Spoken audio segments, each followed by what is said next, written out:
Diring chok shar lo nu chang zambulingi ka na se khani nirik sangmala thuje che jwa chakula Ladakh Buddhist Association de Pejawa Shaja Dubala Chak Shoda Gyalsey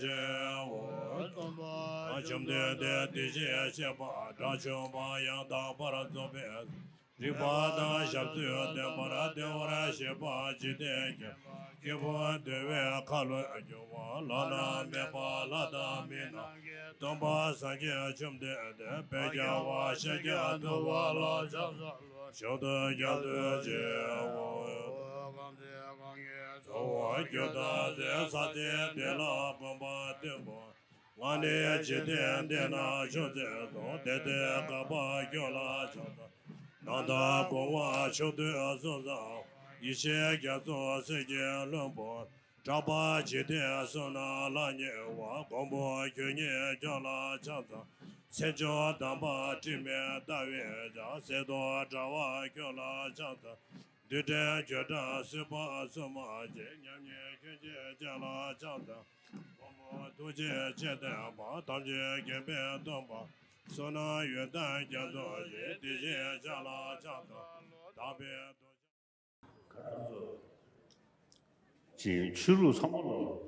All religions of the world teach us to be kind and loving to others and also to be of benefit to others. So all religions teach this. And from my side, I always appreciate these teachings of all the different religious traditions. And therefore, I respect all religions and value them. So because of that, when I visit different places, different countries, I visit different prayer houses of different religions. So I respect all religious traditions. And secondly, on this earth, people fight. Although there are many different reasons that people may find, but the unfortunate thing is that they use religion to fight with one another. This is very sad and unfortunate. So all religions teach how to be beneficial to others, to be altruistic.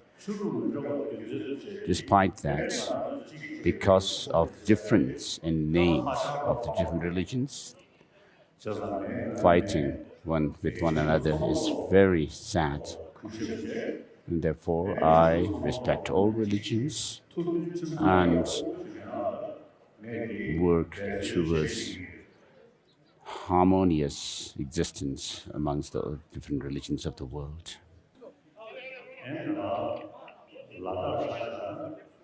So here in Ladakh, for example,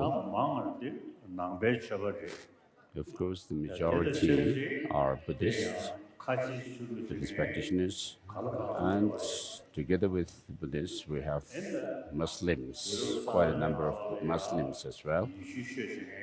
And then, of course, in this new era, there are also the Christians, and also there may be the ancient non-Buddhist traditions of India, traditional non-Buddhist traditions of India.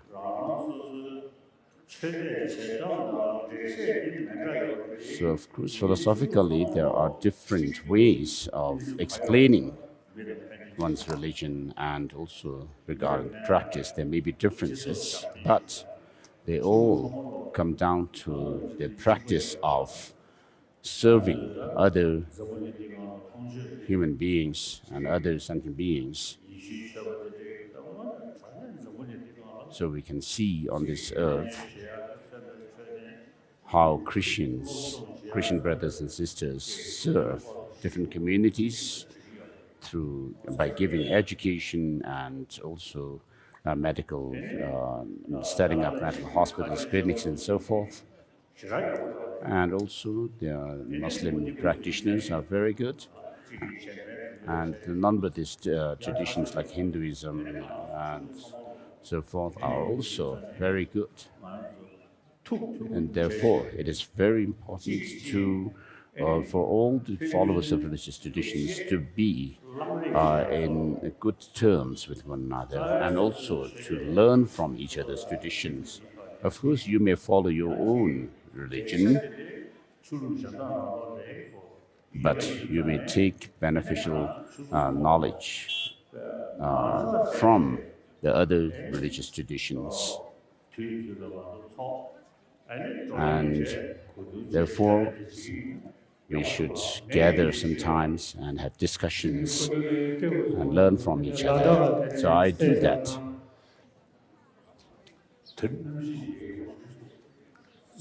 Today the weather is very good, not too hot, nor too cold.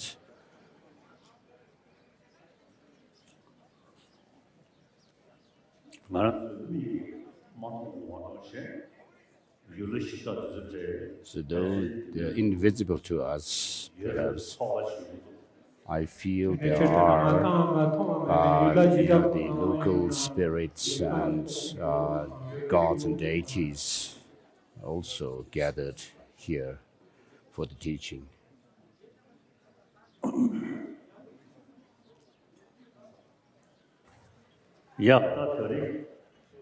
So today, for the preliminary teaching, we are going to go through the 37 practices of all Bodhisattvas written by Gyalsey Thokme Sangpo, Bodhisattva Thokme Sangpo.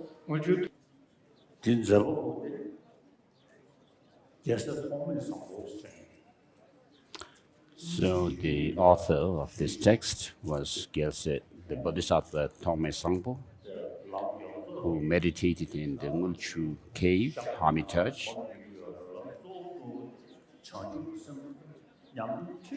So of course he meditated on various aspects of Buddhist practice, but made his main fundamental practice that of bodhicitta, the altruistic spirit of enlightenment. And therefore he got the name Gyalsey, which means Bodhisattva, or this child of a Buddhas, meaning Bodhisattvas, because of making bodhicitta, this altruistic awakening mind, as his main practice. The response seems to be positive. So tomorrow I'm going to do the initiation or empowerment of the great compassionate deity Avalokiteshvara. And for the practice of Tantra, the general common shared practice is very important, and therefore, as a preliminary to tomorrow's initiation, I'm doing this teaching, giving this teaching on these 37 practices of all Bodhisattvas. I received the teaching on this text from my teacher, Lama Rinpoche, the master from Kinnaur in Himachal Pradesh. So the practice of this awakening mind, bodhicitta, is very beneficial on my part. I reflect on bodhicitta, this awakening spirit of enlightenment. As soon as I wake up in the morning, there is no greater factor than bodhicitta to achieve one's own goals and also to help others, serve others. And when I meditate on bodhicitta, this altruistic spirit of enlightenment, I feel very relaxed and at ease. So it also gives me the inspiration and courage to work for all sentient beings until the end, or until the space comes to an end. And so it gives me this kind of courage. And also, I can think of, when I think of benefiting all sentient beings and not harm anyone, this gives me a relaxed state of mind. And because of this happy and joyous state of mind, I feel physically healthy, and that also helps. It also helps me to have good sleep as well. So everywhere in the world, east, west, north, south, everyone talks about peace, world peace, world peace. This slogan is raised everywhere. Why? Because during the First and Second World Wars, people have used all kinds of weapons and killed many people, and as well as injured and maimed many. And therefore, people are feeling fed up with fighting wars and battles. And so it's not just enough to say war and battles are not good, but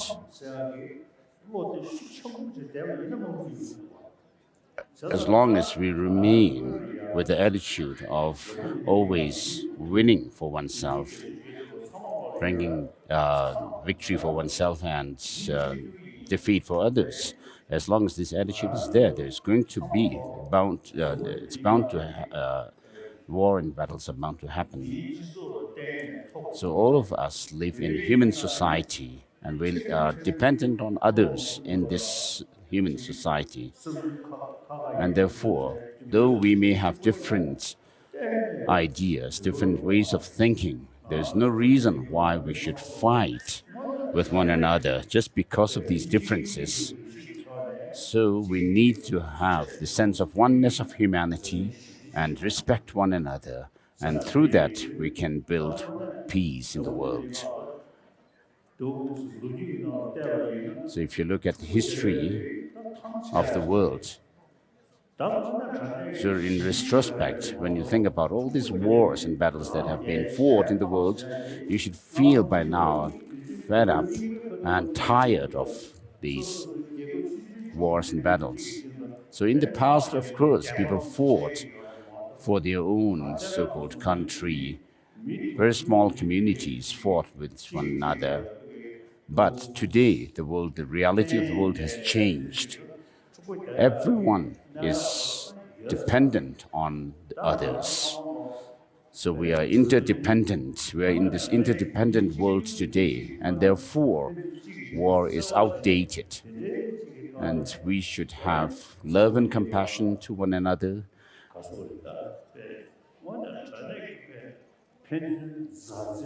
And have a sense of brotherhood and sisterhood. It's not about dharma or religion. This is not a matter of religion, but right from our birth, we were nurtured by our mother with love and compassion. And then small children do not make discrimination on the basis of caste, race, and so forth. They play with one another together. They play together without any discrimination. But as they grow up and they go into the education system, then they are educated about the different nationalism and so forth, and the emphasis is not given on the oneness of humanity. And therefore, if you look at the past history, and taking lessons from the past history, we should now develop this sense of oneness of humanity.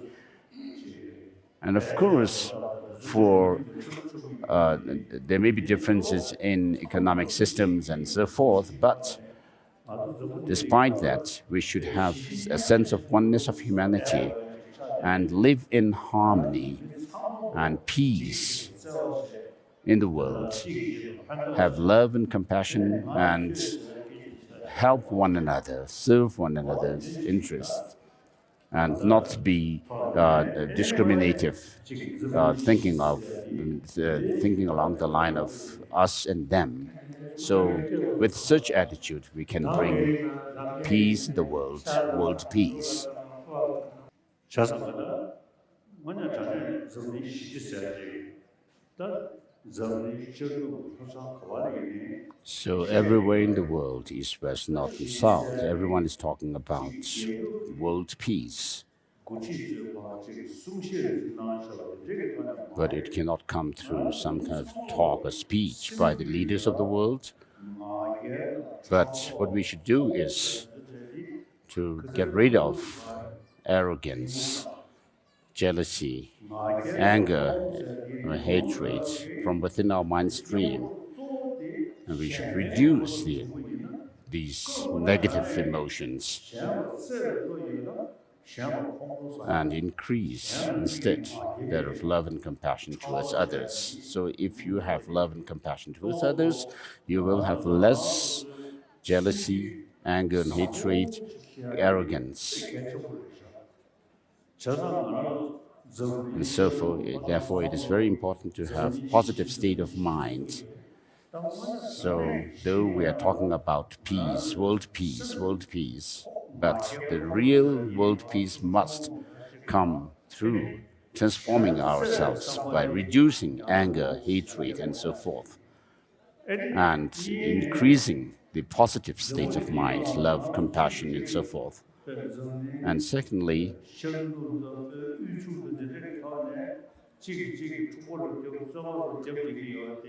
there is all kinds of conflicts and fightings, quarrels amongst different people based on their economic status and so forth. But there is no reason to fight with one another because all of us are in the same boat, suffering from climate change, global warming.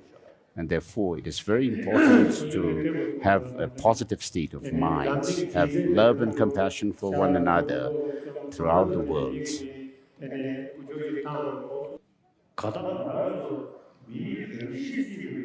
So the basic human nature is to have affection with one another. This is our natural tendency, right? From the beginning of our life, when we were born, we didn't have this thought or the wish to fight with other people, other children. But as we grew up and then went into the modern education system, we are taught to be aware of me versus them. So we should not have that attitude, discriminating one another, but we should think of us as one human entity. And therefore, with that sense of oneness of humanity, we should work for the world peace. And this is very important. So world peace will not fall from the sky. It will not grow from the earth. In Madhyamaka Avatara, entering the middle way, Master Chandrakirti praises great compassion right in the beginning of his text. It is saying that it is important in the beginning of a Bodhisattva path, in the middle, after having developed the bodhicitta within oneself, and also at the end when one becomes a Buddha. So compassion, thinking and understanding that compassion is the root of all our happiness for oneself and others. And therefore we should think of reducing anger, hatred, and all these negative states of mind and increase our compassion towards others and not have malicious thoughts and harmful thoughts to others. So this text is teaching how to increase our love and compassion to others and decrease the destructive emotions like anger, jealousy, and so forth. So, as far as I'm concerned, my main practice is bodhicitta, this altruistic spirit of awakening. I make this prayer every day as soon as I wake up. As long as space endures, as long as sentient beings remain, may I too remain and dispel this suffering or misery of the world. So, with this kind of attitude, I'm not tossed by love and hate, these different emotions, and they are reduced.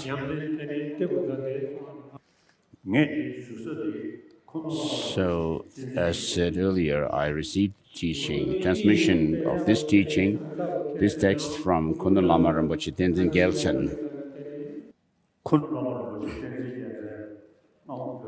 Kundal Lama Rinpoche Tenzin Gyaltsen. When he was in Tibet, my senior tutor, the late senior tutor Yongzhen Ling Rinpoche, had studied under him Tibetan poetry. And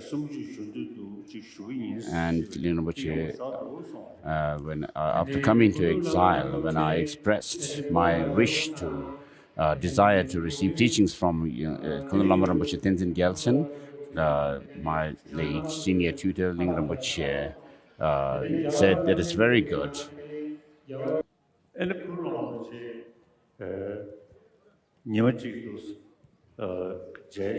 So when I met Kundal Lama Rinpoche one day and had a conversation with him,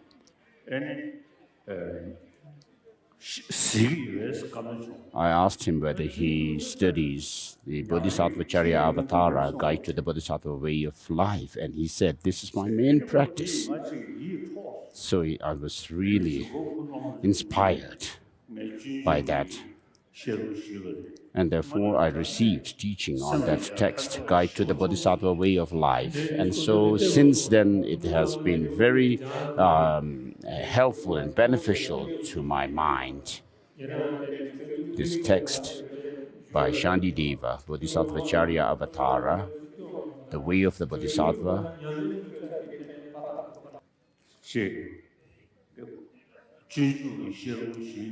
So since I received this teaching on the Bodhisattva Charya Avatara, Guide to the Bodhisattva Way of Life, I always keep a copy of it on my table next to my bed. And so it is very helpful, this text. So of course we have deity yoga practices where we imagine ourselves, visualize ourselves as being deities, but it may not have that much effect in terms of transformation of our mind. But Bodhisattva Charya Avatara, the Guide to the Bodhisattva Way of Life, is really beneficial to my mind, to our mind.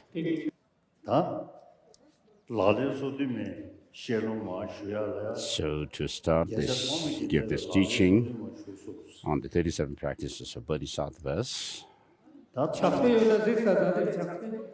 So the title of the text says, the 37 practices of all Bodhisattvas. So it begins with a salutation to Avalokiteshvara saying Namo Lokeshvaraya, and then goes on with a verse. Salutation, I pay constant homage through my three doors, body, speech and mind, to my supreme teacher and protector Chendrasik Avalokiteshvara. So thinking or remembering their kindness, the author is saluting them. Avalokiteshvara is the deity of compassion, Manjushri, the deity of wisdom. So these two, love and wisdom, these two are important, and at this point we are dealing with that of the compassion. So we, the followers of Tibetan Buddhist tradition, recite Om Mani Padme Hum, the six-syllable mantra of Avalokiteshvara. And so we are making love and compassion as our main practice. So, because of our habit or past life imprints from our past life, we have the imprint for saluting Avalokiteshvara, taking refuge in Avalokiteshvara, and reciting his six-syllable mantra, Om Mani Padme Hum. We feel close to Avalokiteshvara. And if you can make love and compassion, bodhicitta, as your main practice, you will make the sense of being close, feeling closeness to with Avalokiteshvara better. So, the main practice, the most important thing is to practice love and compassion and bodhicitta. And because of that, we should make Avalokiteshvara our main deity of practice and pray to him and recite the mantra. Of course, love and compassion is something that is naturally within our mind stream. And so we should focus on the practice of love and compassion, who, while seeing all phenomena coming and going, makes single-minded efforts for the good of living beings.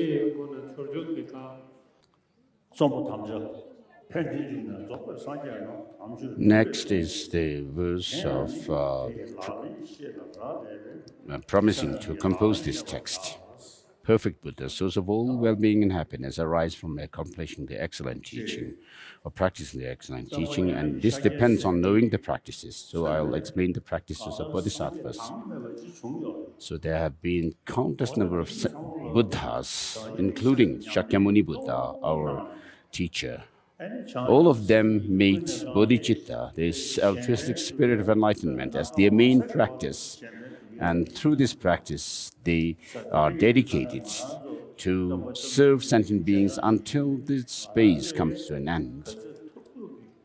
So as followers of the Buddha, Shakyamuni, we should also make bodhicitta our main practice. We should do our best to always familiarize our mind with this bodhicitta, the spirit of enlightenment, and train our minds also to develop this. All of us say, I take refuge in the Buddha. So what does Sangye or Buddha mean?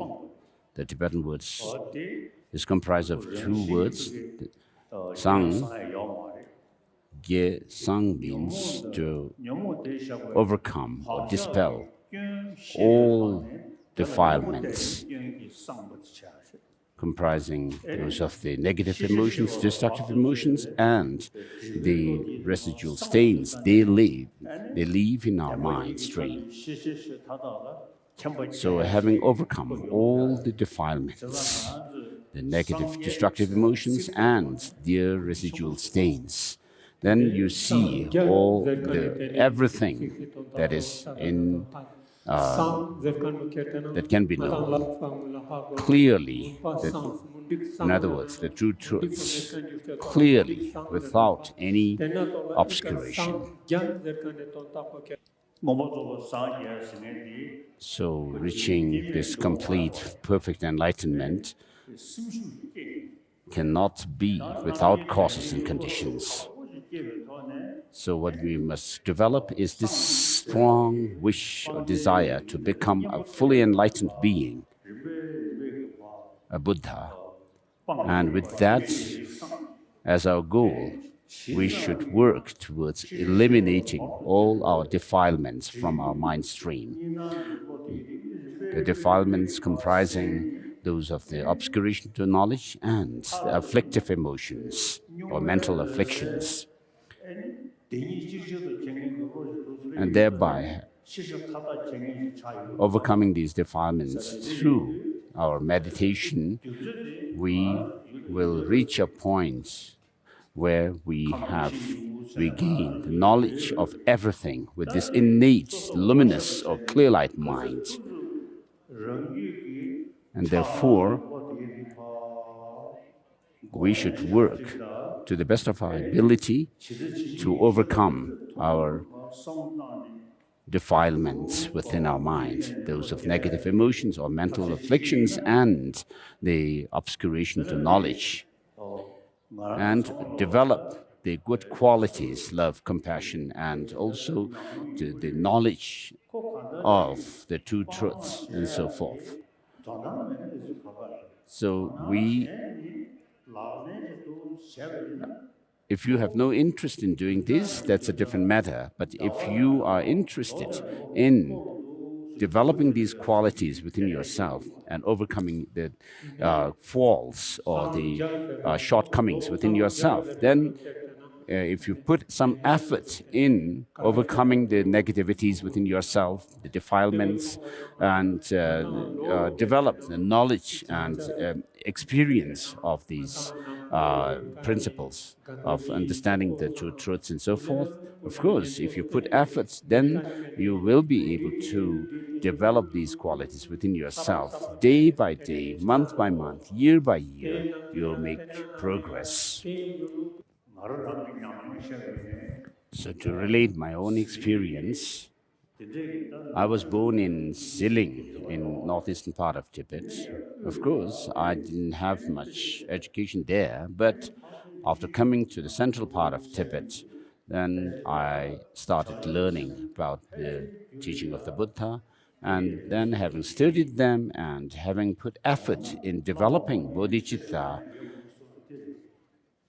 I am now at a stage I can say I have some experience of bodhicitta within myself. So what it shows is that if you familiarize yourself with these practices, and as Chandideva says, there is nothing that cannot become easier through acquaintance. So if you so bodhicitta also is something that becomes easier to develop through familiarization. So if you acquaint your mind with these practices, you can see transformation within yourself. I can say this, that this with 100% confidence. So with the help, together with this bodhicitta, we should also meditate on emptiness. So of course, selflessness, the teaching on selflessness is something that other Buddhist schools of thought like Vaibhashika, Sautantika also talk about. But other schools say that there's some kind of objective existence in things and beings. But the Prasangika Madhyamaka tradition says, the philosophical school says that nothing whatever has any intrinsic existence.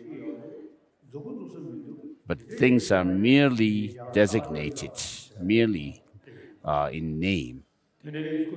So though we can see things to have effects on us, have their effects and so forth, but if you try to look for their identity in themselves, you will not find anything that you can pinpoint as being this and that.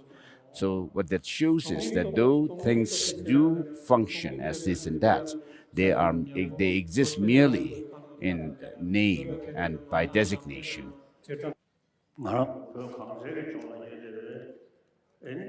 So the Buddhism that we have in Tibet is a complete form of Buddhism. But all this teaching comes down to the point of practicing bodhicitta and boils down to the practice of bodhicitta and the view of emptiness. So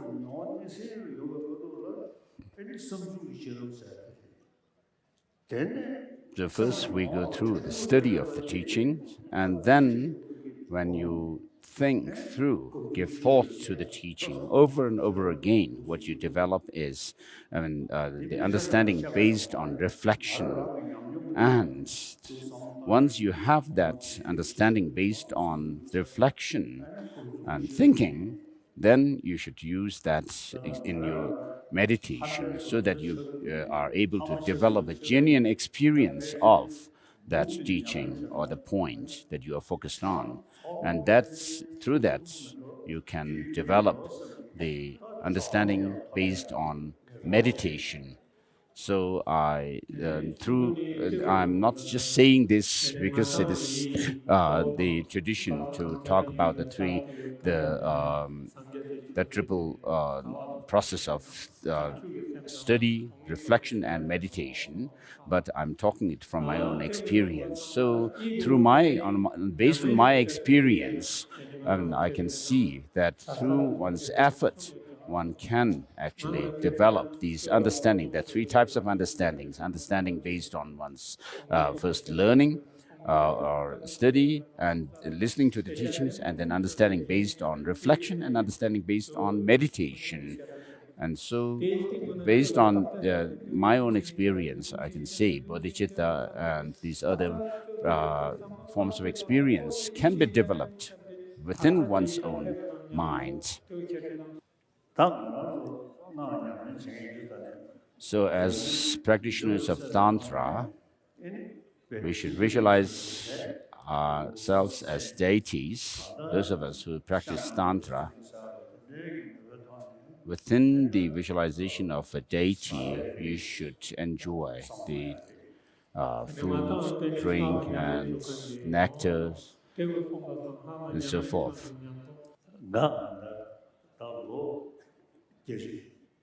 Though I am 88 years old, I still have all my teeth that I've received from my mother intact. So I have very good teeth, therefore I can bite on this bread.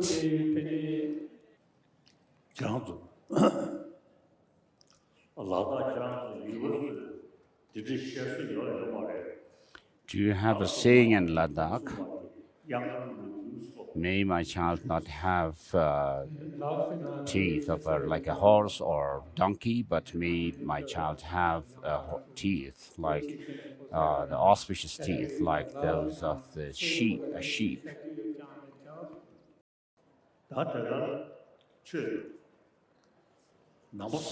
So, with regard to the teaching of the Buddha, it's not only about making prayers, but it's about transforming your minds through training the mind.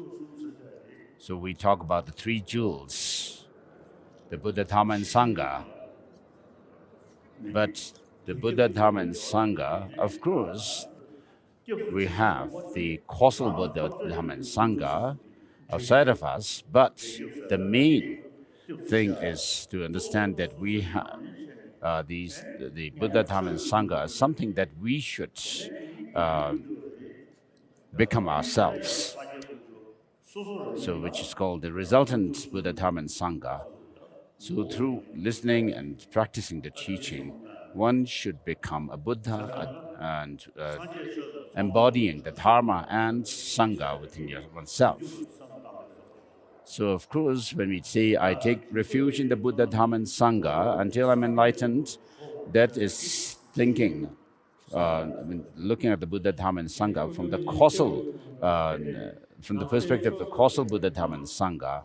And then the next two lines, which say, through the practice of giving and so forth, may I become a Buddha for the benefit of all sentient beings, seems to be referring to the resultant Buddha, Dhamma, and Sangha that we must attain ourselves and become Sangha, embodying the Dharma and finally becoming a Buddha.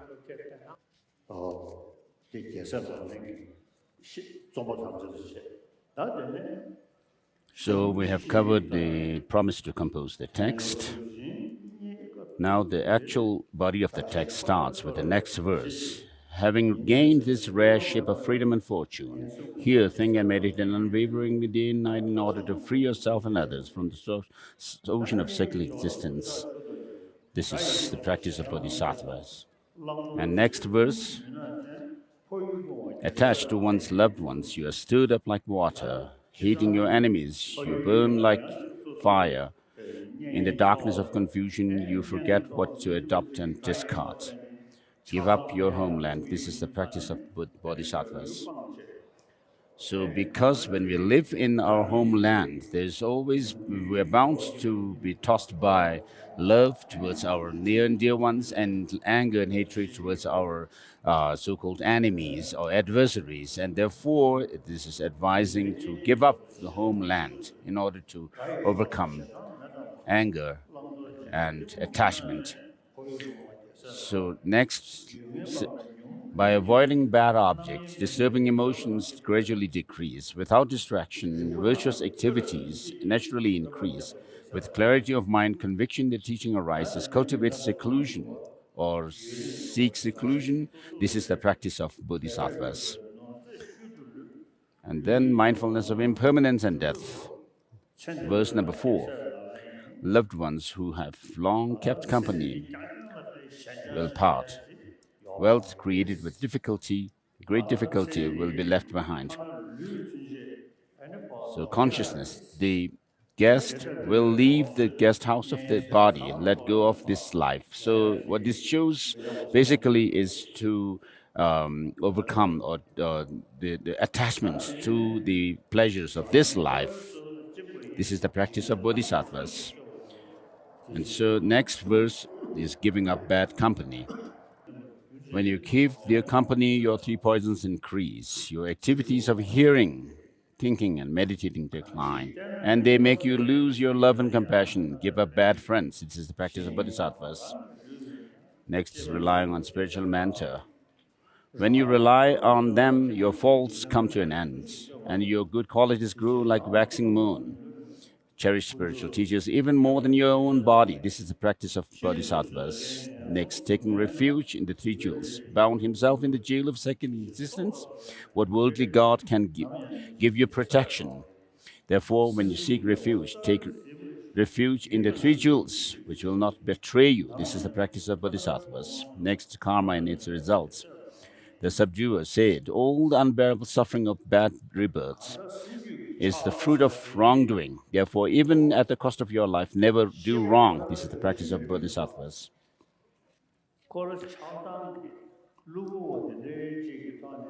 So, our attachment, anger, and these negative mental afflictions are not the nature of mind as such, but the intrinsic, basic nature of the mind is not our anger or hatred.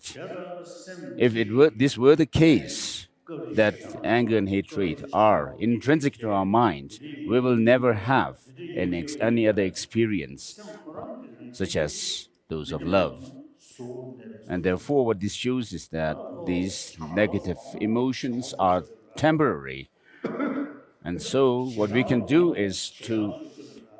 see is that when we acquaint our mind with love and compassion, they grow stronger and stronger through acquaintance. And when we acquaint our mind with anger and hatred, these negative states of mind, they also become stronger and stronger. So we must see that the basic nature of mind is not these negative emotions, but the basic nature of clarity and awareness. So, to stop these negative emotions, these shortcomings of our mind, and to finally overcome all of these negative mental afflictions, if you ask, is it possible to do that? Yes, it is. Because the mental afflictions, in ignorance, for example, is not the basic nature of the mind itself. So, because of this ignorance about the true nature of things, we become attached to love, to those things that are attractive to us, and become angry or have a hatred towards those which cause us harm. So basically, because of this ignorance, looking at things as having some kind of objective, independent existence in and of themselves, we become either attached to things that are attractive, or the anger and hatred grows, arise in us. And therefore,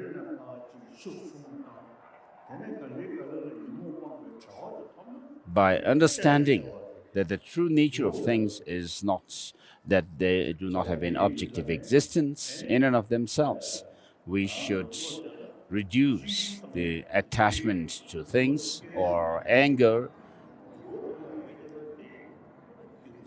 So if you check your own experience, you can see that transformation of mind can happen through acquaintance with the good principles. So you should have the knowledge or understanding of what you attain if you give up or overcome the destructive emotions, and therefore develop the positive states of mind such as bodhicitta. So this is what, as beginners of the practice of the Buddha Dharma, we should develop love and compassion and overcome our attachment and anger or hatred.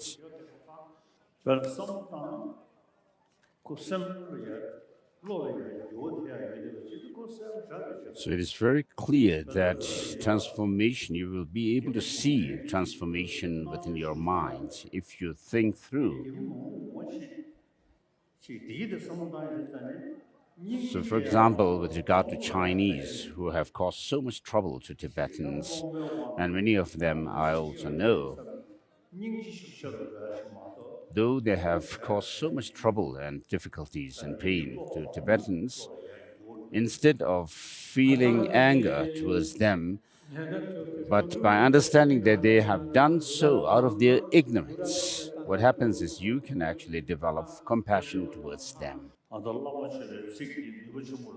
So this verse from the Guru Puja,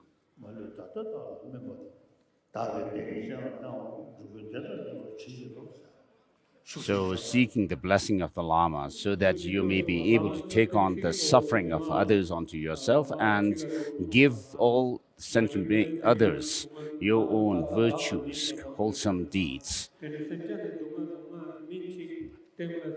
So taking on the suffering and the causes of suffering, such as those of sin and so forth, from others to yourself, and giving them your own positivity. And may all sentient beings have happiness.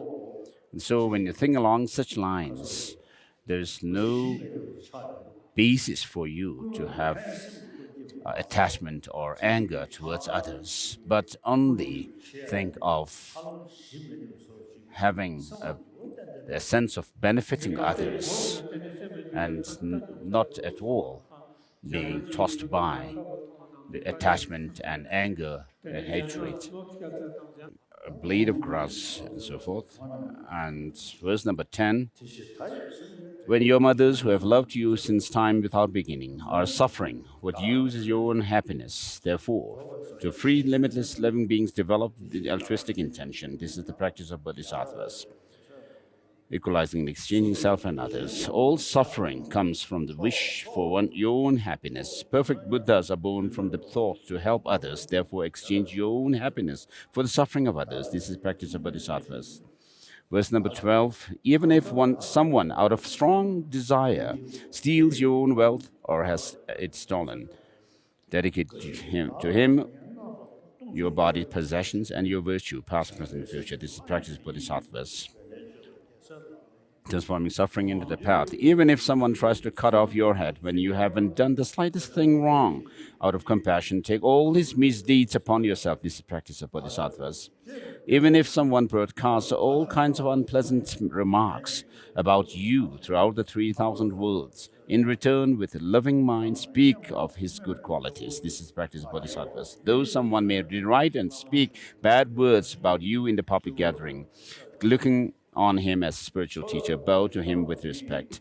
This is the practice of bodhisattvas. Even if a person for whom you have cared like your own child regards you as an enemy, cherish him specially, like a mother does her child who is stricken by sickness. This is the practice of bodhisattvas. If an equal or inferior person disparage you out of pride, place him as you would your spiritual teacher with respect on the crown of your head. This is the practice of bodhisattvas.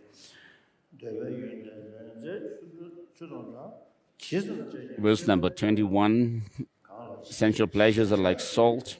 The more you indulge, the more thirst increases. Abandon at once those things which breed clinging attachments. This is the practice of bodhisattvas. Wherever appears is your own mind. Your own mind from the start was free from fabricated. So this can be interpreted according to the Chittamatra, the mind only school philosophy, or the Madhyamaka philosophy. Understanding this, do not take to mind inherent signs of subject and object. This is practice of bodhisattva. When you encounter attractive objects, though they seem beautiful like a rainbow in summer, don't regard them as real and give up attachment. This is practice of bodhisattvas. All forms of suffering are like a child's death in a dream. Holding illusory appearance to be true makes you weary. Therefore, when you meet with disagreeable circumstances, see them as illusory. This is practice of bodhisattvas. When those who want enlightenment must give even their body, there's no need to mention external things. Therefore, without hope for return or any fruition, give generously. This is practice of bodhisattvas. Without ethics, you can't accomplish your own well-being. So wanting to accomplish others is laughable. Therefore, without worldly aspiration, safeguard your ethical discipline. This is the practice of bodhisattvas. To bodhisattvas who want a wealth of virtue, those who harm are like a precious treasure. Therefore, towards all, cultivate patience without hostility. This is the practice of bodhisattvas. Seeing even hearers and solitary realizers who accomplish only their own good, strive as if to put out a fire on their head. For the sake of all beings, make enthusiastic efforts to sow the source of all good qualities. This is practice of bodhisattvas. Understanding that disturbing emotions are destroyed by special insight. With calm abiding, cultivate concentration, which surpasses the four formless absorptions. This is practice of bodhisattvas. Since the five perfections without wisdom cannot bring perfect enlightenment, along with skillful means, cultivate the wisdom which does not conceive the three spheres as real. This is the practice of bodhisattvas. If you don't examine your own errors, you may look like a practitioner, but not act as one. Therefore, always examining your own errors, rid yourself of them. This is practice of bodhisattvas. If through the influence of disturbing emotions, you point out the faults of another bodhisattva, you yourself are diminished. So don't mention the faults of those who have entered the great vehicle. This is practice of bodhisattvas. Reward and respect cause us to quarrel and make hearing, thinking, and meditation decline. For this reason, give up attachment to the households of friends, relations, and benefactors. This is practice of bodhisattvas. Harsh words disturb the minds of others and cause deterioration in a bodhisattva's conduct. Therefore, give up harsh words which are unpleasant to others. This is practice of bodhisattvas. Habitual disturbing emotions are hard to stop through counteractions. Armed with antidotes, the guards of mindfulness and mental alertness destroy disturbing emotions like attachment at once, as soon as they arise. This is the practice of bodhisattvas. In brief, what you are doing, ask yourself. Whatever you are doing, ask yourself, what's the state of my mind? With constant mindfulness and mental alertness, accomplish others' good. This is the practice of bodhisattvas. To remove the suffering of limitless beings, understanding the purity of three spheres, dedicate the virtue from making such effort to the enlightenment. This is the practice of bodhisattvas. For all who want to train on the bodhisattva path, I have written the 37 practices of bodhisattvas, following what has been said by the excellent ones on the meaning of the sutras, tantras, and treatises.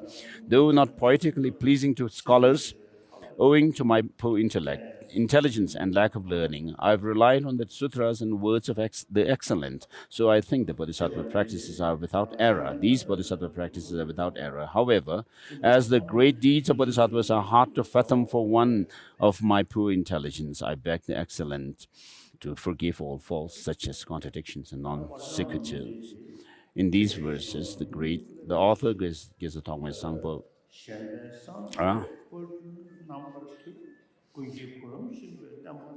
so this text, the 37 practices of Bodhisattvas, was composed by Bodhisattva Thokme Sangpo.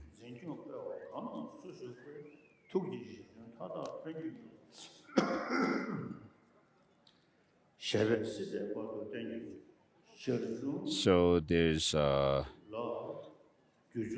there are certain verses composed by Hlatun Rinpoche in the text that His Holiness has, which goes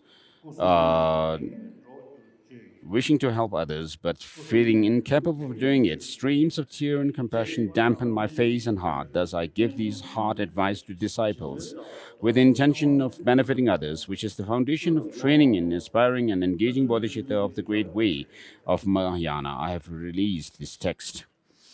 By the power of the virtue of doing so, may all the wishes of those who uphold, preserve, and spread the teaching of the omniscient Buddha Shakyamuni, and in particular this supreme tradition which unites the explanation and realization of Sutra and Tantra, taught by the gentle protected Tsongkhapa, be sponsored and fulfilled.